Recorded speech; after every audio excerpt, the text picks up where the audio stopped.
Hello students, let's start the new chapter and the new chapter is vectors.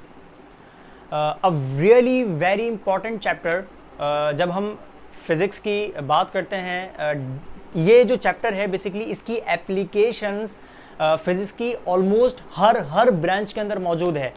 आप किसी भी grade के student क्यों ना हो, हर ग्रेड के अंदर इस चैप्टर की एप्लीकेशंस पढ़ना लाजमी होती हैं, वहाँ पर मौजूद लाजमी होती हैं. ये इतना ज़्यादा इंपॉर्टेंट चैप्टर है, तो इस वाले चैप्टर को मैं सजेस्ट करूंगा फिजिक्स में कभी स्किप मत करिएगा. अगर ये आपको तंग कर रहा है, इसके कॉन्सेप्ट्स आपको तंग कर रहे हैं, आपको समझ नहीं आ रहे, तो ऐसा नहीं है कि समझ नहीं आ रहे तो लेट्स स्किप इट. नो, ये आपकी बहुत बड़ी गलती होगी. ये आपको अगले फ्यूचर में फिजिक्स पढ़ने के अंदर बड़ी प्रॉब्लम क्रिएट कर सकती है. तो don't ever skip this chapter, यानी कि फिजिक्स में आपने वेक्टर्स को स्किप नहीं करना है. Okay, let's start with the introduction. और इंट्रोडक्शन स्टार्ट ही फिजिकल क्वांटिटी से हो रहा है. You must know about physical quantity, कि फिजिकल क्वांटिटीज़ होती क्या हैं. याद रखिएगा, हर वो चीज़ जिसको हम मेजर करते हो, हर उस चीज़ को हम फिजिकल क्वांटिटी कहते हैं. Anything that can be measured is called physical quantity. हम मास को मेजर करते हैं, हम लेंथ को मेजर करते हैं, हम फोर्स को मेजर करते हैं, हम वेलोसिटी को, स्पीड को, मोमेंटम को, टॉर्क को, वेवलेंथ को, फ्रीक्वेंसी को, बहुत सारी चीज़ों को हम मेजर करते हैं. सो हर वो चीज़ जिसको हम मेजर करते हैं उसको हम क्या बोलते हैं, फिजिकल क्वांटिटी. तो ये इतनी सारे मैंने जो आपके सामने नाम लिस्ट लेके, मतलब जो नाम लेके बताया, ये सब के सब क्या कहलाती हैं, फिजिकल क्वांटिटीज़ कहलाती हैं. अच्छा, एक बात आप मेरी गौर से सुनिएगा, वो ये, तमाम फिजिकल क्वांटिटीज़ के अंदर एक चीज़ कॉमन होती है, and that one thing is magnitude. Physical quantity कोई सी भी क्यों ना हो, हर फिजिकल क्वांटिटी के पास मैग्नीट्यूड लाजमी होगा. ये बात ध्यान में रखिएगा. मैग्नीट्यूड का मतलब वो है कितनी, मैग्नीट्यूड का मतलब उसकी क्वांटिटी कितनी है. यहाँ तक बात क्लियर है. और एक चीज़ ऐसी होती है जो तमाम फिजिकल क्वांटिटीज़ में कॉमन नहीं होती, and that one thing is direction. Direction कुछ फिजिकल क्वांटिटीज़ के पास होती है और डायरेक्शन कुछ फिजिकल क्वांटिटीज़ के पास नहीं होती.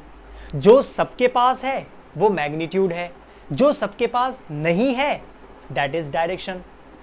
अब याद रखिएगा, हर वो फिजिकल क्वांटिटी जिसके साथ डायरेक्शन इन्वॉल्व ना हो, जिनके पास डायरेक्शन ना हो, उनको हम कहते हैं स्केलर्स, और जिनके पास डायरेक्शन हो उनको हम कहते हैं वेक्टर्स. इसी वजह से हमने फिजिकल क्वांटिटीज़ को दो कैटेगरीज में डिवाइड कर दिया. पहली कैटेगरी बनती है स्केलर्स और दूसरी कैटेगरी बनती है वेक्टर्स. यहाँ तक बात क्लियर है. अच्छा, मैं काम ही करता हूँ हमेशा की तरह, मैं मतलब डायरेक्ट डेफिनेशन के ऊपर नहीं जाता, पहले आपको समझाता हूँ बात को, उसके बाद डेफिनेशन को हम रीड करते हैं. तो डेफिनेशन को थोड़ी देर के लिए रोकते हैं, हम बात करते हैं इनकी एग्जाम्पल से.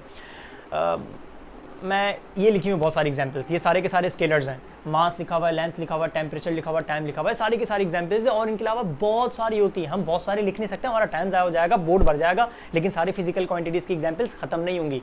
ओके, इनमें से कुछ को डिस्कस करते हैं. भाई, टेम्परेचर लिखा हुआ है. मैंने किसी से पूछा कि बताओ रूम का टेम्परेचर कितना है, तो उसने बोला 30 डिग्री सेल्सियस. मैंने बोला ये किस तरफ है, किस तरफ है, what do you mean by किस तरफ है. मतलब टेम्परेचर को हम मेजर ज़रूर करते हैं, लेकिन ये किस तरफ होता है, ये इसका कोई सेंस नहीं बनता. इसका मतलब टेम्परेचर के साथ डायरेक्शन इन्वॉल्व नहीं कर सकते. मास की बात करते हैं. मैंने अपने एक फ्रेंड से पूछा, यार तेरा मास कितना है. उसने बोला, यार मैंने रिसेंटली मेजर किया था, मुझे मतलब याद जो आ रहा है वो था 70 किलोग्राम्स मास का. इसका मतलब मैं मास की बात कर रहा हूँ, 70 किलोग्राम्स. उसने बोला, यार मैं 70 किलोग्राम्स मेजर किया था मैंने. मैं उससे दूसरा सवाल बताऊँ क्या करूँगा, मैं उससे बोलूँगा, यार 70 किलोग्राम्स ये किस तरफ है तुम्हारा मास. वो बोलेगा किस तरफ है, ये कोई बेतुका सवाल तुमने कर लिया मुझसे. यार आज तक किसी ने नहीं किया, सिर्फ इतना पूछते हैं लोग कि यहाँ पे मास कितना होता है. ये तो पहली दफ़ा मैं सुन रहा हूँ किस तरफ मास है. वाकई में अजीब लगेगा, वो इस वजह से क्योंकि मास के साथ डायरेक्शन इन्वॉल्व कभी नहीं हो सकती. ऐसा ही है. तो ये वो फिजिकल क्वांटिटीज़ हैं, इनके साथ कभी भी डायरेक्शन इन्वॉल्व नहीं होगी. इनको चेक करते हैं. ये लिखी हुई कुछ एग्जांपल्स आपके सामने आगे लगा हुआ है, ETC एक्सेट्रा, बहुत सारी होती हैं, सब नहीं लिखूंगा मैं यहाँ पर, ठीक है. इसको डिस्कस करता हूँ मैं. डिस्प्लेसमेंट को डिस्कस हम सबको कर सकते हैं, टाइम बचाते हैं, कुछ को डिस्कस करते हैं ताकि आपको कॉन्सेप्ट क्लियर हो जाए. डिस्प्लेसमेंट. मैं घर से बाहर निकला, मैंने अपना एक कदम रखा ही था, मेरा दोस्त हाजिर हो गया सामने. उसने बोला, अरफात तेरे घर से ठीक 50 मीटर दूर एक ख़जाना छुपा हुआ है। अब अरफात साहब सोच में पड़ गए कि यार 50 मीटर दूर तो ठीक है, लेकिन ये दूर किस तरफ? क्या 50 मीटर मेरे सामने की तरफ, क्या 50 मीटर मेरे राइट की तरफ, क्या 50 मीटर मेरे लेफ्ट की तरफ, या पीछे की तरफ, या नॉर्थ ईस्ट, या ये मतलब मैं सोच में पड़ जाऊंगा कि इसने इतना तो बता दिया कि 50 मीटर दूर है, लेकिन ये नहीं बताया कि किस तरफ है। अब अरफात साहब का अपने दोस्त से सवाल ये होगा फौरन, यार 50 मीटर दूर किस तरफ? तो वो बताएगा तुम्हारे 50 मीटर दूर सीधे हाथ की तरफ। अब ये सीधे हाथ लेट सपोज मैं कह देता हूँ नॉर्थ है, तो वो बोलेगा यार 50 मीटर्स टूवर्ड्स नॉर्थ। अब अरफात साहब निकले घर से और ठीक 50 मीटर वो फासला तय करने चले गए, और कहाँ की तरफ चले गए? नॉर्थ की तरफ चले गए। इसका मतलब ये जो 50 मीटर ये मैं कवर करके जा रहा हूँ फासला, तो ये पर्टिकुलर डायरेक्शन में जा रहा हूँ डिस्प्लेसमेंट, और मुझे ज़रूरत पड़ गई डायरेक्शन पूछने की खुद। वहां उन वाली कंडीशंस में मैं पूछ रहा था तो कोई सेंस नहीं बन रहा था, यहां पर मुझे जरूरत पड़ गई कि किस तरफ। तो याद रखिएगा, कुछ फिजिकल क्वांटिटीज ऐसी होती है, कुछ नहीं बहुत सारी फिजिकल क्वांटिटीज ऐसी होती हैं जिनके साथ हमेशा हमेशा डायरेक्शन इन्वॉल्व होती है, और बहुत सारी फिजिकल क्वांटिटीज ऐसी भी होती हैं जिनमें कभी भी डायरेक्शन इन्वॉल्व नहीं होती। तो directional are vectors and non directional are scalars. अच्छा, एक चीज़ कॉमन जो दोनों में होगी लाजमी, वो क्या? मैंने आपको सबसे पहले बताया था मैग्नीट्यूड। इनके पास भी मैग्नीट्यूड होगा और इनके पास भी मैग्नीट्यूड होगा। जो इसके पास नहीं है दैट इज डायरेक्शन, और जो इनके पास है दैट इज डायरेक्शन। सो अब पढ़ते हैं डेफिनेशन, ताकि आपको क्लियरली मैसेज समझ जाए इसके डेफिनेशन का मतलब क्या है। Those physical quantities which have only magnitudes and are non directional, आ गई वही वाली बात, जो डायरेक्शनल ना हो, are called scalars, and those physical quantities which have magnitudes and direction as well are called vector physical quantities. So non-directional and directional. यहाँ तक बात क्लियर है?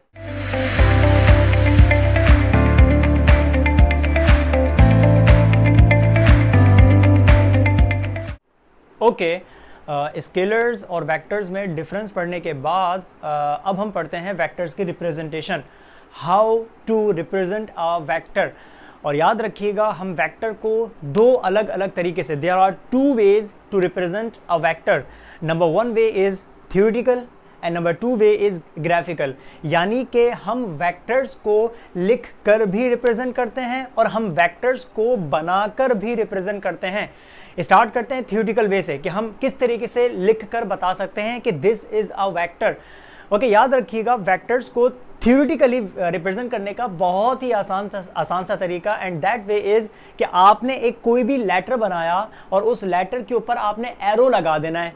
सिंपल सी बात है। लेट सपोज ये देखें, एक लेटर ए और ए के ऊपर लगा हुआ है एरो, एक लेटर बी, बी के ऊपर लगा हुआ है एरो, एक लेटर एफ और इसके ऊपर लगा हुआ है एरो।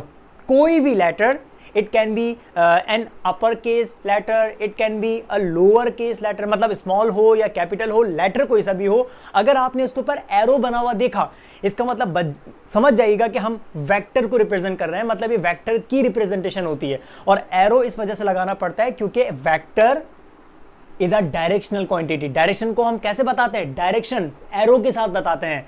तो लेटर के साथ नहीं, लेटर के ऊपर।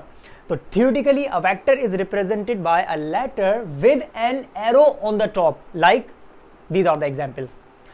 अच्छा, दो चीज़ें होती हैं वेक्टर की, एक तो होती है डायरेक्शन और एक होती है उसका मैग्नीट्यूड। लेट सपोज मैंने आपके सामने जो है, अच्छा पहले इसको चेक कर लें कि अगर एक वेक्टर है और अगर उसी वेक्टर के आपने मैग्नीट्यूड को भी रिप्रेजेंट करना हो थियोरेटिकली, तो उसको रिप्रेजेंट कैसे करते हैं? तो याद रखिएगा, वेक्टर को आप ऐसी दो पैरेलल स्ट्रेट लाइंस के बीच में बंद कर दें, और मैथमेटिक्स की लैंग्वेज में ऐसी दो पैरेलल लाइन जिसके बीच में कोई एक लेटर लिखा हुआ हो, ऐसी दो स्ट्रेट लाइंस को हम कहते हैं modulus. According to mathematics, modulus. तो याद रखिएगा, अगर ए और अगर इस ए को आपने ऐसी दो लाइंस, ये देखो दिख रही है, ऐसी दो लाइंस के बीच में रख दिया, इसका मतलब मैं कहूंगा ए का मॉड्यूलस। ये देखें बी के साथ दो लाइंस, इसको मैं कहूंगा बी का मॉड्यूलस। तो अगर आपने किसी भी वेक्टर के मैग्नीट्यूड को रिप्रेजेंट करना हो तो हम यूज करते हैं मॉड्यूलस वाला तरीका। तो magnitude of a vector is represented by the modulus, like A modulus, B modulus, F modulus, जो भी मॉड्यूलस होगा उसको आप बेसिकली कहेंगे ये उसका मैग्नीट्यूड होता है। देखें, एक वेक्टर है डिस्प्लेसमेंट, यहां से स्टार्ट किया था ना डिस्प्लेसमेंट, डी डी के ऊपर एरो, इसका मतलब हम बात कर रहे हैं वेक्टर की। वेक्टर के पास दो चीज़ होती हैं, उसका मैग्नीट्यूड है कितना 50 मीटर्स, किस तरफ है, डायरेक्शन आ गई नॉर्थ की तरफ है। अच्छा है कितना मतलब मैग्नीट्यूड, यानी जो 50 मीटर है ये इस डिस्प्लेसमेंट का मैग्नीट्यूड है। और मैग्नीट्यूड को लिखने का तरीका क्या, मॉडुलस के अंदर। तो मैं क्या करूंगा, इस डी को मॉडुलस में रख दूंगा, इसका मतलब मैं कहूंगा इस वेक्टर का जो मैग्नीट्यूड है दैट इज 50 मीटर्स। बाकी क्या रह गया, डायरेक्शन, उसको आप छोड़ दें, उसको हम बाद में डिस्कस करेंगे। नॉर्थ वाली पार्ट को हम आगे डिस्कस करेंगे, ठीक है, इसको पेंडिंग में रखते हैं। तो दो तरीके हो गए, मतलब दो अलग अलग बातें। वेक्टर को रिप्रेजेंट करना है तो लेटर के ऊपर एरो, और वेक्टर के मैग्नीट्यूड को रिप्रेजेंट करना है तो मॉडुलस यूज करते हैं। ये तो हो गई बात किसकी, थियोरिटिकल रिप्रेजेंटेशन की। अब हम बात करते हैं ग्राफिकल। अच्छा ग्राफिकल रिप्रेजेंटेशन बहुत आसान होती है। आपने क्या करना होता है, सिंपल एक स्ट्रेट लाइन बनानी होती है। स्ट्रेट है ये, ओके अगर नहीं हो तो कोई मसला नहीं है, मैंने स्ट्रेट बनानी चाहिए, ठीक है। ओके स्ट्रेट लाइन बनानी होती है, और स्ट्रेट लाइन के बाद आपने लगाना होता है एंड में एक एरो। ये आपने एरो लगा दिया, लेट सपोज मैं कह देता हूँ ये लाइन जो मैंने बनाई ये 20 सेंटीमीटर की एक लाइन है। 20 सेंटीमीटर की सबसे पहले मैंने लाइन ड्रॉ करी स्ट्रेट, और एंड में मैंने लगा दिया एरो। ये मैंने बना दिया वेक्टर। ये है ग्राफिकल रिप्रेजेंटेशन वेक्टर की। तो अगर आपने ग्राफिकली यानी बनाकर रिप्रेजेंट करना हो तो कुछ ना करना, एक स्ट्रेट लाइन बना देना, और स्ट्रेट लाइन बनाने के बाद एक एरो पर जाकर एंड कर देना, वो बन जाएगा वेक्टर। तो ग्राफिकली ये लिखा हुआ, graphically a vector is represented bye a straight line with an arrow. ये बना हुआ आपके सामने। अच्छा अब इस एरो की दो चीजें हैं, ये जो बनाया मैंने आपके सामने इसकी दो चीजें हैं। एक तो इसकी लेंथ लाइन की कितनी है, तो लिखा हुआ है सामने 20 सेंटीमीटर, और ये है किस तरफ, वो शो कर रहा है एरो, ये बना हुआ एरो। तो जब आप वेक्टर को ग्राफिकली बनाते हैं तो उसकी भी दो चीजें होती हैं कि लाइन की लेंथ कितनी है। ये जो लाइन की लेंथ होती है ना, यही वेक्टर का मैग्नीट्यूड होता है, और है किस तरफ वो आपको कौन बताएगा, एरो बता देगा, ठीक है। तो ये देखें लिखा हुआ है length of the line is the magnitude of the vector and arrow shows the direction. तो भाई थियोरिटिकल भी दो चीजें, मतलब वेक्टर और उसका मैग्नीट्यूड, और ग्राफिकल भी दो चीजें, वेक्टर और उसका मैग्नीट्यूड। तो this is all about the representation of vector. याद ओके स्टूडेंट्स, अब हम चलते हैं वेक्टर की टाइप्स की तरफ। टाइप्स में सबसे पहली जो टाइप हम लोग पढ़ने जा रहे हैं that is parallel vectors. Definition को बाद में देखते हैं, हम एक काम ही करते हैं, एक डायग्राम को डिस्कस करते हैं। लेट्स सपोज मैंने आपके सामने दो वेक्टर्स बनाए, एक वेक्टर ये रहा और एक वेक्टर ये रहा। इस वाले वेक्टर को मैं कह देता हूँ, इस वेक्टर का नाम है ए, और इस वाले वेक्टर को मैं कह देता हूँ, इस वाले वेक्टर का नाम है बी। तो आपके सामने दो वेक्टर्स बने हुए हैं, एक ये रहा एक ये रहा। दोनों में जो चीज़ कॉमन है वो इनकी डायरेक्शन है, मतलब ए जिस तरफ है उस तरफ बी वाला भी है, ठीक है। लेकिन जो चीज़ इन दोनों में कॉमन नहीं है वो इनके मैग्नीट्यूड्स हैं। इस वाले का मैग्नीट्यूड कम है और इस वाले का मैग्नीट्यूड ज़्यादा है। ऐसे दो वेक्टर्स जिनकी डायरेक्शन बिल्कुल सेम हो लेकिन उनके मैग्नीट्यूड्स सेम ना हो, ऐसे दो वेक्टर्स को हम कहते हैं those two vectors are parallel vectors. तो मैं कहूँगा कि A and B are parallel vectors. एक और एग्जाम्पल बनाते हैं। लेट सपोज मैंने एक वेक्टर बनाया इस डायरेक्शन में, ठीक है, ये वेक्टर है, और इस वेक्टर को मैं कह देता हूँ, इस वेक्टर का नाम है एफ फोर्स कह लो, एफ का मतलब फोर्स होती है। ओके एक वेक्टर और बनाया मैंने, और वो भी सेम डायरेक्शन में बनाना है बिल्कुल। ओके ये बनाया मैंने सेम डायरेक्शन में, और इसको मैं कह देता हूँ ये वेक्टर है, इसको हमने ई का नाम दे दिया, ई, ठीक है। क्या ये वेक्टर्स दोनों सेम डायरेक्शन में है, बिल्कुल सेम डायरेक्शन में है। क्या इनका मैग्नीट्यूड सेम है, नहीं, मैग्नीट्यूड तो सेम नहीं है। इसका कम मैग्नीट्यूड है, इसका ज़्यादा मैग्नीट्यूड है। सेम डायरेक्शन है लेकिन मैग्नीट्यूड सेम नहीं है, तो मैं कहूँगा these two vectors are also parallel vectors. तो याद रखिएगा वो पैरेलल वेक्टर्स होते हैं जिनके मैग्नीट्यूड सेम ना हो लेकिन डायरेक्शन सेम हो। such type of factors are called parallel vectors. Vectors which have only same direction but not same magnitudes are called parallel vectors. यहाँ तक बात क्लियर है। Then we have anti parallel vectors. Anti parallel vectors के लिए मैं एक काम ही करता हूँ, आपके सामने डायग्राम बनाता हूँ। भाई मैंने क्या किया, एक वेक्टर ड्रॉ किया, ये रहा एक वेक्टर। इस वेक्टर को मैं कह देता हूँ दिस वेक्टर इज एक्स, ये एक्स नाम है इस वेक्टर का। एक वेक्टर और ड्रॉ करता हूँ मैं, ये बना दिया मैंने। इस वेक्टर को मैं कह देता हूँ दिस वेक्टर इज वाई। क्या दोनों वेक्टर्स के मैग्नीट्यूड सेम है? नहीं। क्या दोनों वेक्टर्स ऑपोजिट डायरेक्शन में है? जी हाँ, बिल्कुल ऑपोजिट डायरेक्शन में। तो ऐसे दो वेक्टर्स जिनकी डायरेक्शंस बिल्कुल ऑपोजिट हों, मतलब एक अगर अपवर्ड है तो दूसरा वाला डाउनवर्ड है, अगर एक राइटवर्ड है तो दूसरा वाला लेफ्टवर्ड हो, तो ऐसे वेक्टर्स जो कि बिल्कुल ऑपोजिट हों और उनके साथ साथ उनके मैग्नीट्यूड्स भी सेम ना हो, ऐसे दो वेक्टर्स को हम कहते हैं these are anti parallel vectors. Anti parallel vectors, ये बात ध्यान में रखिएगा। पैरेलल वेक्टर्स और एंटी पैरेलल वेक्टर्स में जो कॉमन बात है, जो कॉमन चीज है, याद रखिएगा वेक्टर्स के मैग्नीट्यूड सेम नहीं होंगे। ना तो यहां पर मैग्नीट्यूड सेम था, ना यहां पर मैग्नीट्यूड सेम था, ना यहां पर मैग्नीट्यूड सेम है। तो याद रखिएगा जब हम पैरेलल की बात करेंगे या एंटी पैरेलल की बात करेंगे, वेक्टर्स का मैग्नीट्यूड सेम नहीं होगा। जब पैरेलल की बात करेंगे तो डायरेक्शन सेम होगी, और जब एंटी पैरेलल की बात करेंगे तो दोनों एक दूसरे के ऑपोजिट होंगे। यहां तक बात क्लियर है? ठीक है। फिर सवाल पैदा ये होता है कि क्या सर इनकी सिर्फ डायरेक्शन सेम हो सकती है, क्या इनका मैग्नीट्यूड सेम नहीं हो सकता? बिल्कुल हो सकता है। अगर सिर्फ डायरेक्शन सेम है और अगर मैग्नीट्यूड सेम नहीं है तो हम कह रहे हैं पैरेलल वेक्टर्स। और अगर मैग्नीट्यूड भी सेम हो जाए और डायरेक्शन भी सेम है, अब उसको हम पैरेलल वेक्टर्स नहीं कहते, उनके लिए हमने एक नया नाम रखा हुआ है, and that name is equal vector.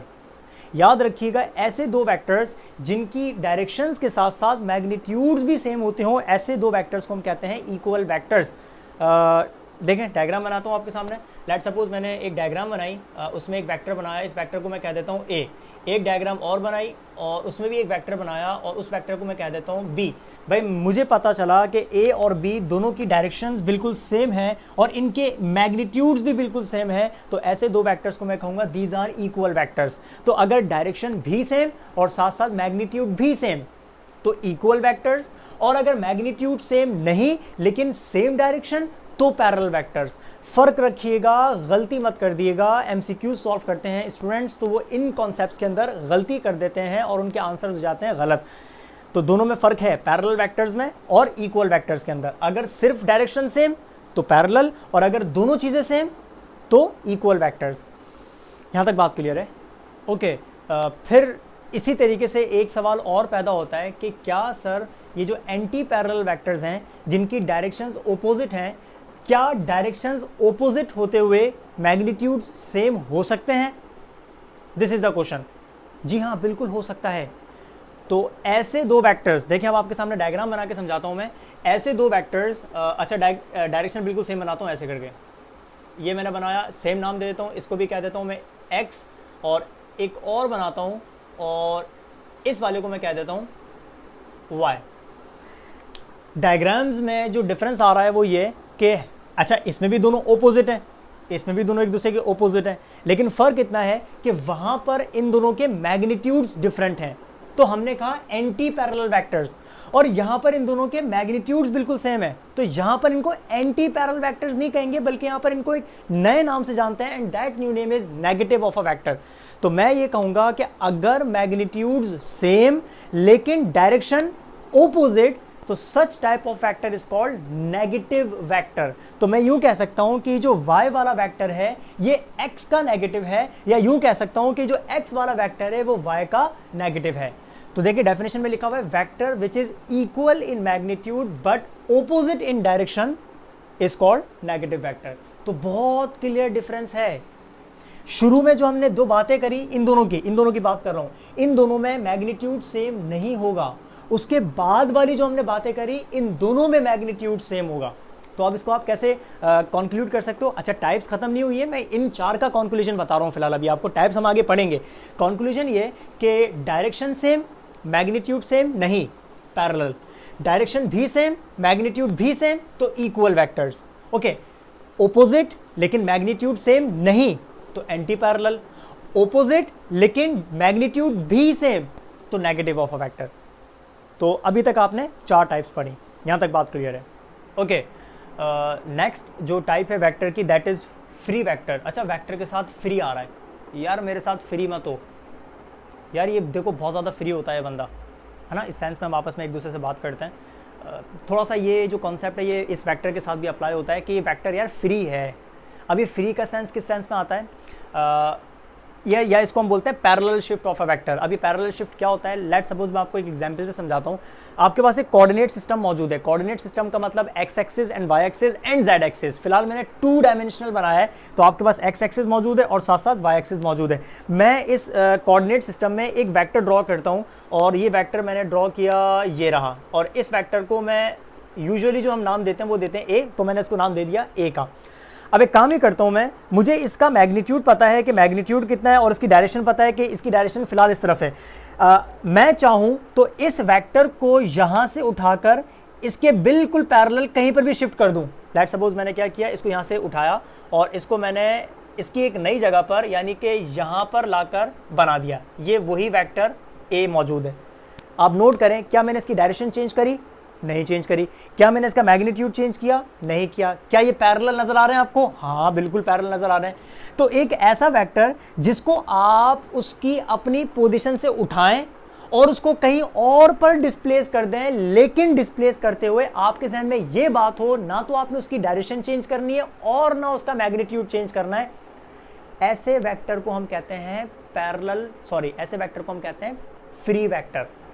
यानी कि आपने उसको पैरेलल शिफ्ट कर दिया। तो इस डायग्राम में 2 वेक्टर्स नहीं है, वेक्टर एक ही मौजूद है, ए है और दूसरा भी ए है। तो पहले यहां बना था, आपने इसको बाद में इसके पैरेलल शिफ्ट कर दिया। तो a vector which can be displaced parallel to itself, it is called a free vector. और फ्री वेक्टर के बारे में एक बात ध्यान में रखिएगा, वेक्टर की 2 चीजें होती हैं, एक होती है उसकी टेल और एक होती है उसका हेड। जहां पर एरो लगा होता है वो हेड होता है, और जहां से वो वेक्टर स्टार्ट होता है उसको हम बोलते हैं टेल। तो फ्री वेक्टर की टेल कभी भी कोऑर्डिनेट सिस्टम के ओरिजिन से फिक्स नहीं होती, ये बात ध्यान में रखिएगा। So the tail of the free vector is not fixed to the origin of that coordinate system. तो इस पॉइंट को मैं यहां पर लिख देता हूं, क्या कि the tail of the free vector is not fixed, और ये फिक्स जाहिर सी बात है कहां से नहीं होगी, ये इस ओरिजिन से फिक्स नहीं होगी। यहां तक बात क्लियर है? Okay, type number 6 and that is null vector या एम्प्टी वेक्टर। नल का मतलब होता है जीरो, कुछ ना होने को हम कहते हैं नल। ठीक है, डेफिनेशन बाद में बताऊंगा हमेशा की तरह, पहले काम ही करते हैं, इसको समझते हैं कि नल वेक्टर होता क्या है। लेट सपोज मेरे पास 2 वेक्टर्स हों, दोनों का मैग्नीट्यूड बिल्कुल सेम हो, 10 सेंटीमीटर 10 सेंटीमीटर बिल्कुल सेम है, ठीक है, लेकिन दोनों एक दूसरे के ओपोजिट हों, तो मैं कहूँगा कि ये दोनों हो गए नेगेटिव वेक्टर की एग्जाम्पल। अभी हमने थोड़ी देर पहले कि मैग्नीट्यूड्स का सेम होना और डायरेक्शन का ओपोजिट हो जाना, इस चीज़ को हम बोलते हैं नेगेटिव ऑफ अ वेक्टर। तो मैं कहूँगा कि जो बी वाला है, लेट सपोज मैंने बी बाद में बताया, तो मैं कहूँगा कि बी वाला जो है वो ए वाले का नेगेटिव है। मैं इन दोनों वेक्टर्स की एडिशन करके चेक करता हूं कि मुझे क्या आंसर मिलेगा। हाँ भाई, एडिशन का मतलब मैं करूंगा ए वाले को प्लस किस वाले के अंदर, बी वाले के अंदर, ऐसा ही ना, क्योंकि वो दूसरा वाला नेगेटिव वेक्टर है, क्योंकि वो डेफिनेशन पर पूरा पूरा उतर रहा है नेगेटिव वेक्टर की। वैल्यूज को पुट करते हैं, ए की वैल्यू आ रही है 10 सेंटीमीटर प्लस बी की वैल्यू भी कितनी आ रही है 10 सेंटीमीटर, लेकिन क्योंकि बी नेगेटिव वेक्टर है तो नेगेटिव साइन लगाना लाजमी है। ओके, प्लस माइनस माइनस हो जाएगा, तो 10 माइनस 10, क्या आपको आंसर 0 सेंटीमीटर नहीं मिलेगा क्या? और ये आपको पता है कब मिला? जब आपने ए वाले वेक्टर को माइनस बी वाले वेक्टर के साथ प्लस किया। तो हमने यहां पर ये सीखा वो ये कि अगर आप ऐसे 2 वेक्टर्स को जब भी प्लस करेंगे, जब भी ऐड करेंगे, ऐसे 2 वेक्टर्स जिनका मैग्नीट्यूड एग्जैक्टली सेम हो लेकिन डायरेक्शंस ऑपोजिट हो, आपको हमेशा हमेशा जो आंसर मिलेगा दैट विल बी 0। भाई, नंबर को नंबर के साथ प्लस किया जाता है तो आंसर भी नंबर आता है, नंबर को नंबर में से सब्ट्रैक्ट किया जाता है तो आंसर भी नंबर आता है। ऐसा ही कुछ सीन वेक्टर्स के साथ भी है। वेक्टर को वेक्टर के साथ ऐड करेंगे, आंसर भी वेक्टर आएगा, वेक्टर को वेक्टर के साथ सब्ट्रैक्ट करेंगे तो आंसर भी वेक्टर आएगा। भाई, 2 वेक्टर्स को मैंने ऐड किया तो तीसरा वाला जो आंसर आएगा वो भी तो वेक्टर होगा। तो मैं इस 0 के ऊपर पता है एरो लगा सकता हूं, क्यों? क्योंकि ये वेक्टर्स के एडिशन का आंसर है, तो it must be a vector, ये वेक्टर होना चाहिए। तो मैं कहूंगा ये वेक्टर है, और अनफॉर्चुनेटली एक ऐसा वेक्टर जिसका कोई मैग्नीट्यूड ही नहीं है। ऐसे वेक्टर को ही हम कहते हैं नल वेक्टर। अब जाते हैं डेफिनेशन। डेफिनेशन में लिखा हुआ है a vector whose magnitude is 0। ऐसा वेक्टर जिसका मैग्नीट्यूड ना हो, ऐसे वेक्टर को हम बोलते हैं नल वेक्टर या एम्प्टी वेक्टर। और ये कैसे आया ये भी आपको पता चला, कैसे आया ये भी पढ़ लेते हैं। नल वेक्टर इज ऑब्टेन्ड, हमें ये मिलता है, कब मिलता है? When addition of such two vectors which are equal in magnitudes but opposite in direction. ऐसे दो वेक्टर्स को जब भी प्लस करोगे जिनके मैग्नीट्यूड्स तो सेम हो लेकिन डायरेक्शंस ऑपोजिट हो, तो हमेशा हमेशा आपको आंसर कौन सा मिलेगा? नल वेक्टर मिलेगा। So this is all about null vector. Number 7 type हमारे पास आती है पोजीशन वेक्टर की। वेक्टर के साथ अगर नल लगा हुआ है इसका मतलब वेक्टर का मैग्नीट्यूड नल है। वेक्टर के साथ फ्री लगा हुआ है इसका मतलब वेक्टर फ्री है, it can be displaced parallel to itself. अगर वेक्टर के साथ इक्वल लगा हुआ हो तो मैग्नीट्यूड भी सेम तो डायरेक्शन भी सेम। अगर वेक्टर के साथ नेगेटिव लगा हुआ हो तो मैग्नीट्यूड सेम लेकिन ओपोजिट, है ना।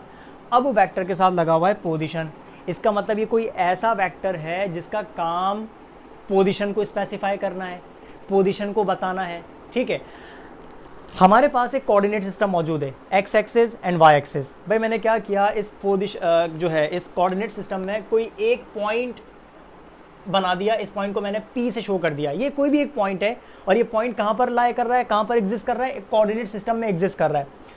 मुझसे कहा गया कि आप इस पॉइंट पी की पोजीशन को लोकेट करें, और लोकेट कहाँ से करें? With respect to the origin. तो मैं क्या करूंगा, एक वेक्टर ड्रॉ करूंगा, ओरिजिन से स्टार्ट होगा और वो जाके इस पॉइंट पी पर खत्म हो जाएगा।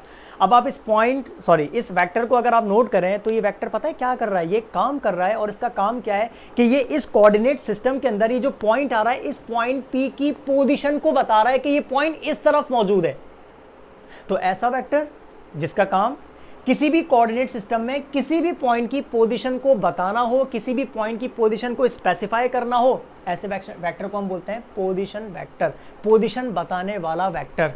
डेफिनेशन में लिखा हुआ है a vector which is used to specify the position of any given point with respect to the, ये काम की बात है, याद रखिएगा। ये हमेशा जो पोजीशन बताएगा वो बताएगा with respect to the origin, मतलब ओरिजिन से कितना दूर है और किस पॉइंट पर मौजूद है। So with respect to the origin is called position vector. थोड़ी देर पहले मैंने आपको एक वेक्टर बताया था फ्री वेक्टर के नाम से। उस फ्री वेक्टर का एक लास्ट पॉइंट मैंने लिखा था, उसमें लिखा हुआ था कि the tail of the free vector is not fixed. ऐसा ही है, the tail of the position vector is always fixed. Free vector की टेल फिक्स नहीं होती क्योंकि वो फ्री वेक्टर है। अगर उसकी टेल को फिक्स कर दोगे तो नाम ही नहीं, मतलब फ्री का काम ही, मतलब सवाल ही पैदा नहीं होता फिर। और याद रखिएगा पोजीशन वेक्टर की टेल हमेशा फिक्स होगी क्योंकि ये हमेशा जो पोजीशन बताता है वो कहाँ से बताता है? With respect to the origin. So the tail of the position vector is always fixed with the origin and the tail of the free vector is not fixed at all. Okay, इन तमाम types में सबसे आखिरी और सबसे ज़्यादा important type and that type is unit vector.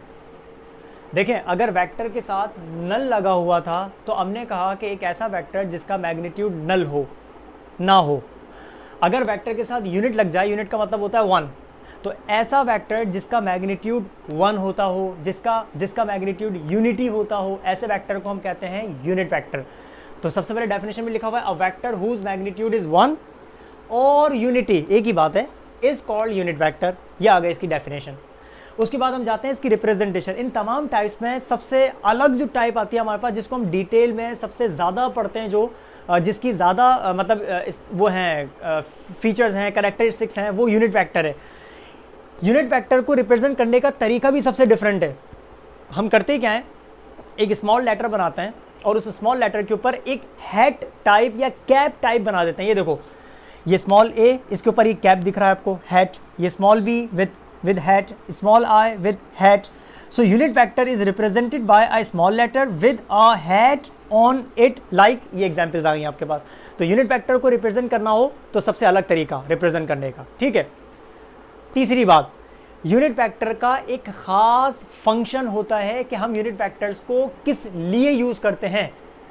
तो भाई यूनिट वेक्टर के बारे में एक बात ध्यान में रखना कि वेक्टर की, किसी भी वेक्टर की अगर आपने डायरेक्शन को रिप्रेजेंट करना हो कि इस वेक्टर की डायरेक्शन किस तरफ है, तो ये जो किस तरफ वाला काम जो करेगा वो यूनिट वेक्टर करेगा। ये एमसीक्यूज में आता है, ये पॉइंट इंपॉर्टेंट पॉइंट है। कौन सा वाला पॉइंट? ये वाला point. Unit vector is used to specify the direction of any given vector. किसी भी वेक्टर की डायरेक्शन को रिप्रेजेंट करने का काम कोई भी नहीं करता है सिवाय कौन से वाले वेक्टर के? यूनिट वेक्टर के। यहां तक बात क्लियर है? अब ये कैसे रिप्रेजेंट करता है अभी आपको पता चल जाएगा, कनेक्ट रहिएगा। देन लेट्स सपोज मैंने आपके सामने एक इक्वेशन लिखी हुई है। इक्वेशन में लिखा हुआ है एक वेक्टर है ए, इसका मैग्नीट्यूड है 50 यूनिट्स, 50 यूनिट्स का वेक्टर है और ये नॉर्थ की तरफ है। कंप्लीट वेक्टर की इक्वेशन है, मैग्नीट्यूड एंड डायरेक्शन दोनों चीजें लिखी हुई हैं। अब देखें, हमने पीछे एक चीज पढ़ी, वो ये कि वेक्टर के मैग्नीट्यूड को रिप्रेजेंट करने का तरीका क्या था? याद है आपको? बताया था मैंने रिप्रेजेंटेशन ऑफ अ वेक्टर अभी कुछ टाइम पहले ही हमने पढ़ा था, मॉड्यूलस। ठीक है, तो मैं इस 50 यूनिट्स का सिंबल जो लिखूंगा वो लिखूंगा A and in the modulus. तो मैं कहूंगा ये जो 50 यूनिट्स है वो क्या है? इस वेक्टर का मैग्नीट्यूड है। रही बात नॉर्थ, ये डायरेक्शन है। और डायरेक्शन, किसी भी वेक्टर की डायरेक्शन कौन बताता है? अभी पढ़ा हम लोगों ने, यूनिट वेक्टर बताता है। तो a vector which is used to specify the direction of any given vector is called unit vector. तो मैं कहूंगा ये जो नॉर्थ है, ये नॉर्थ का काम बताने का किसी और का नहीं, यूनिट वेक्टर का होगा। और रिप्रेजेंट करने का तरीका ये रहा। तो अगर वेक्टर ए, तो इसका यूनिट वेक्टर क्या बनेगा? Small A with hat. ये बन गई कंप्लीट इक्वेशन। तो a vector is composed of two things, number one is magnitude and the number two is its magnitude. इसका मैग्नीट्यूड 1 रखने का रीजन है ही यही कि ये क्योंकि मल्टीप्लिकेशन के अंदर होता है, तो इसकी मल्टीप्लिकेशन से उसके मैग्नीट्यूड पर कोई फर्क ना पड़े। इसका काम सिर्फ एक चीज है और वो है डायरेक्शन बताना। तो जो डायरेक्शन बता रहा है उसका अपना कोई मैग्नीट्यूड नहीं होगा। नहीं होगा का मतलब ना 2 होगा, ना 10 होगा, ना 50 होगा, सिर्फ एक होगा और वो क्या? यूनिट, यानी कि 1। तो क्योंकि ये दोनों आपस में किसमें? मल्टीप्लाई के अंदर। तो इसका काम किसी वेक्टर की मैग्नीट्यूड को चेंज करना नहीं है, बल्कि डायरेक्शन बताना है। So that is why its magnitude is always 1। यहां तक बात क्लियर है? एक काम ये करते हैं, इस वाली इक्वेशन को हम अरेंज करते हैं इस यूनिट वेक्टर के लिए। भाई अरेंज करने का मतलब ये मॉड्यूलस वाली जो पार्ट है, मैग्नीट्यूड वाला पार्ट, इसके साथ मल्टीप्लाई कर रहा है, वहां जाके डिवाइड करेगा। तो किसका फॉर्मूला बनेगा? इस ए का, यानी कि यूनिट वेक्टर का। देखो, small A with hat is equal to, ऊपर कौन है? वेक्टर। तो ऊपर में लिख दूंगा वेक्टर और नीचे डिवाइड में कौन आ जाएगा? मॉड्यूलस, यानी कि मैग्नीट्यूड उसी वेक्टर का। तो ये आ जाएगा डिवाइड में मैग्नीट्यूड। ये बन गया यूनिट वेक्टर को कैलकुलेट करने का फॉर्मूला। कैसे रीड करेंगे इसको? Vector divided by its own magnitude is called unit vector. ये एक और डेफिनेशन बन गई यूनिट वेक्टर की। अगर आपने किसी भी वेक्टर का यूनिट वेक्टर कैलकुलेट करना हो तो आप उस वेक्टर को उसके अपने ही मैग्नीट्यूड से डिवाइड कर दें। ये नहीं कि ए वेक्टर को बी वाले के मैग्नीट्यूड से डिवाइड कर दिया, एफ वाले को सी वाले से डिवाइड कर दिया, नहीं। A vector divided by its own magnitude will give you the unit vector. देखो क्या लिखा हुआ है, यूनिट वेक्टर इज ऑब्टेन्ड। हमें कैसे मिलेगा? ये कैसे पता चलेगा? फॉर्मूला क्या है? Is obtained by dividing a vector with its own magnitude. यहां तक बात क्लियर हो गई? अभी तक हमने क्या क्या पढ़ा? डेफिनेशन आ गई, इसकी रिप्रेजेंटेशन आ गई, इसका काम आ गया, इसका फंक्शन आ गया, देन इसकी रिप्रेजेंटेशन मैंने आपको इक्वेशन बताई, और इसके बाद एक इसकी मतलब मैथमेटिकल डेफिनेशन आ गई। इसको हम बोलते हैं क्वांटिटेटिव डेफिनेशन। आगे चलते हैं, अभी खत्म नहीं हुआ, इंपॉर्टेंट इसी वजह से तो कह रहे थे कि इसके अंदर बहुत सारी चीजें पढ़ेंगे हम लोग। आपके सामने कोऑर्डिनेट सिस्टम बना हुआ है, X axis, Y axis and Z axis. हमने हर एक्सिस पर, हर मतलब 3, एक यूनिट वेक्टर को फिक्स कर दिया है। जैसे कि मैं आपको बताऊं भाई, ऑर्डर वाइज चलते हैं ना, एक्स के बाद वाई, वाई के बाद जेड। तो हमने एक यूनिट वेक्टर को एक्स एक्सिस पर फिक्स कर दिया and that will be small I के बाद ऑर्डर वाइज चलें तो आई के बाद आता है जे। हमने वाई एक्सिस के ऊपर एक यूनिट वेक्टर को फिक्स कर दिया and that unit vector is small जे। और जे के बाद क्या आता है? के। हमने जेड एक्सिस के ऊपर एक यूनिट वेक्टर को फिक्स कर दिया and that will be small के। तो हमने इन तीनों एक्सिस के ऊपर एक यूनिट वेक्टर को फिक्स कर दिया है। आई वाला हमेशा एक्स पर होगा, जे वाला हमेशा वाई पर होगा, के वाला हमेशा जेड पर होगा। ये बात ध्यान में रखें। अक्सर स्टूडेंट्स क्वेश्चन करते हैं, सर क्या हम आई वाले को वाई पे बना सकते हैं? क्या हम k वाले को i पे x पे बना सकते हैं ऐसे करके? नहीं बना सकते, ये आपने फिक्स कर दी है। i वाला हमेशा x पर, j वाला हमेशा y पर और k वाला हमेशा z पर। These can not be changed. Fix कर लो दिमाग के अंदर, i along x axis, j along y axis and k along z axis. So i, j and k ये स्मॉल, क्यों? क्योंकि यूनिट वेक्टर्स हैं ये। So I, J and K are the unit vectors. One is along x-axis, the second is along y-axis, and the third is along z-axis. यहाँ तक बात fix है, यहाँ तक बात क्लियर है। अपने दिमागों के अंदर इसको बिठा लिएगा, फिट कर लिएगा। एक चीज़ और, ये वाली बात, ये किसी भी वेक्टर की डायरेक्शन कैसे बताता है? आपके सामने मैं आप एक इक्वेशन रखता हूँ। एक फोर्स है, फोर्स एक वेक्टर क्वांटिटी है, ठीक है। उसका मैग्नीट्यूड है, या उसकी वैल्यू में लिख देता हूं पूरी, tan n n i, पूरी वैल्यू लिखी हुई है। ये रहा इसका मैग्नीट्यूड, कितनी है फोर्स, कितनी मतलब कितने मैग्नीट्यूड की है? 10 न्यूटन की एक फोर्स है। इक्वेशन पढ़ें, काश कि आप लोग मेरी क्लास में होते तो मैं आपसे डायरेक्टली पूछता और स्टूडेंट्स मुझे फौरन जवाब दे देते हैं। तो हो सकता है कि आप भी अपने दिलों के अंदर जवाब दे रहे हो। और सवाल ये था कि बताओ ये फोर्स किस तरफ है? तो ये पता है कौन बता रहा है आपको? ये आई बता रहा है। आई के बारे में हमने अभी पढ़ा। ये आई कौन से एक्सिस पर है? एक्स एक्सिस पर। इसका मतलब ये जो फोर्स है ये कौन से एक्सिस पर एक्ट कर रही है? एक्स पर एक्ट कर रही है। तो इसका मतलब आप खुद देखो, ये आई आपको इस फोर्स की डायरेक्शन बता रहा है। आ जाओ इस वाले पॉइंट की तरफ। Unit vector is used to specify the direction of any given vector. So this I shows that the force is acting along X axis. आ गई बात समझ में? तो यूनिट वेक्टर का काम क्या होता है? किसी भी वेक्टर की डायरेक्शन को रिप्रेजेंट करना, किसी भी वेक्टर की डायरेक्शन को स्पेसिफाई करना। This is all about the unit vector. कुछ भी मत भूलिएगा, क्योंकि इसमें भूलने लायक कोई भी चीज़ नहीं है। कुछ भी एमसीक्यूज में, कुछ भी न्यूमेरिकल्स में आ जाता है। बड़ा इंपॉर्टेंट टॉपिक है। टॉपिक नहीं, मतलब ये कहूँगा इन टाइप्स में सबसे ज़्यादा इंपॉर्टेंट ये वाली टाइप होती है यूनिट वेक्टर की। तो हम लोगों ने तकरीबन कोई 8 टाइप पढ़ ली। पैरेलल का मतलब क्या? डायरेक्शन का सेम होना लेकिन मैग्नीट्यूड्स का सेम ना होना। एंटी पैरेलल पढ़ी, डायरेक्शन का ओपोजिट होना और मैग्नीट्यूड्स का सेम ना होना। जल्दी जल्दी रिवाइज कर रहा हूँ, अपने अपने जहनों में रिकॉल करिएगा। उसके बाद इक्वल वेक्टर, मैग्नीट्यूड्स भी सेम, डायरेक्शन भी सेम। उसके बाद नेगेटिव वेक्टर, मैग्नीट्यूड्स सेम लेकिन डायरेक्शन ओपोजिट। उसके बाद आपने पढ़ा फ्री वेक्टर। अच्छा, मैं हो सकता है कि नंबर आगे पीछे कर दूं तो नंबरिंग से कोई इशू नहीं होता। मैं कोई मशीन तो हूँ नहीं ना कि आपको नंबरिंग क्या क्या पढ़ाई थी मैंने आपको याद हो। हाँ, आपके पास वीडियो है, आप बैक करके चेक कर सकते हो मैंने नंबर वाइज क्या पढ़ाया था आपको। देन 4 के बाद मैंने आपको बताया था लेट्स सपोज पोजीशन वेक्टर, ऐसा वेक्टर जिसका काम पोजीशन को स्पेसिफाई करना हो, है ना, with respect to the origin. फिर हमने पढ़ा फ्री वेक्टर, ऐसा वेक्टर जो कि फ्री हो, जिसको आप उसके अपने ही पैरेलल डिस्प्लेस कर सके, ऐसे वेक्टर को आपने कहा फ्री वेक्टर। फिर हमने पढ़ा नल वेक्टर, ऐसा वेक्टर जिसका मैग्नीट्यूड ना हो, और ये आपको जब मिलता है जब ऐसे दो वेक्टर्स को ऐड करोगे जिनके मैग्नीट्यूड्स बिल्कुल सेम हो लेकिन इनकी डायरेक्शंस ऑपोजिट हो, तो हमेशा आपको क्या मिलेगा? Null vector. उसके बाद आपने पढ़ा पोजीशन वेक्टर से पहले मेरे ख्याल से आपने ये मैंने आपको बता दिया, ऐसा वेक्टर जिसका काम पोजीशन को स्पेसिफाई करना हो। Then we have unit vector, जो आपने सबसे लास्ट के अंदर पढ़ा, ऐसा वेक्टर जिसका मैग्नीट्यूड 1 होता हो, ऐसे वेक्टर को हम बोलते हैं यूनिट वेक्टर। बाकी सारी इंपॉर्टेंट बातें इसकी, रिप्रेजेंटेशन, इसका फंक्शन, ये बात आ गई इसकी रिप्रेजेंटेशन थ्योरेटिकल के अंदर, इसका formula, x axis, Y axis, z axis पर अलग अलग यूनिट वेक्टर्स और इसकी application. So this is all about today's topic, जो मैंने आज के लिए सिलेक्ट किया हुआ था कि आपको स्केलर्स एंड वेक्टर्स का इंट्रोडक्शन दूंगा, और हम स्केलर्स वेक्टर्स की सिर्फ वेक्टर्स की रिप्रेजेंटेशन पढ़ेंगे। 2 रिप्रेजेंटेशन थी, एक थ्योरेटिकल और एक ग्राफिकल, और उसके बाद फाइनली हम लोगों ने पढ़ी टाइप्स ऑफ वेक्टर, और we have studied 8 types of vector. Thank you for watching.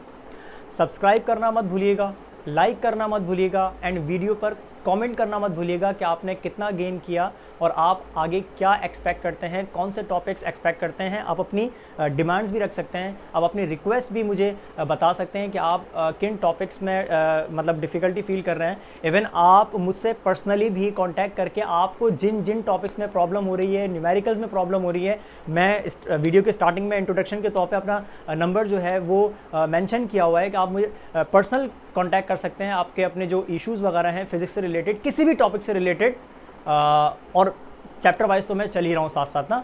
तो ये जो टॉपिक वाइज हैं ये तो हम चलते रहेंगे, इसके लिए आपको वेट करना पड़ेगा जो डिटेल में हम लोग टॉपिक वाइज पढ़ रहे होते हैं। हाँ, अगर आपको किसी भी इक्का दुक्का कोई न्यूमेरिकल में या कोई एमसीक्यूज में पर्सनल कोई कॉन्सेप्ट पूछना हो, always welcome, you can ask every question about the related topics.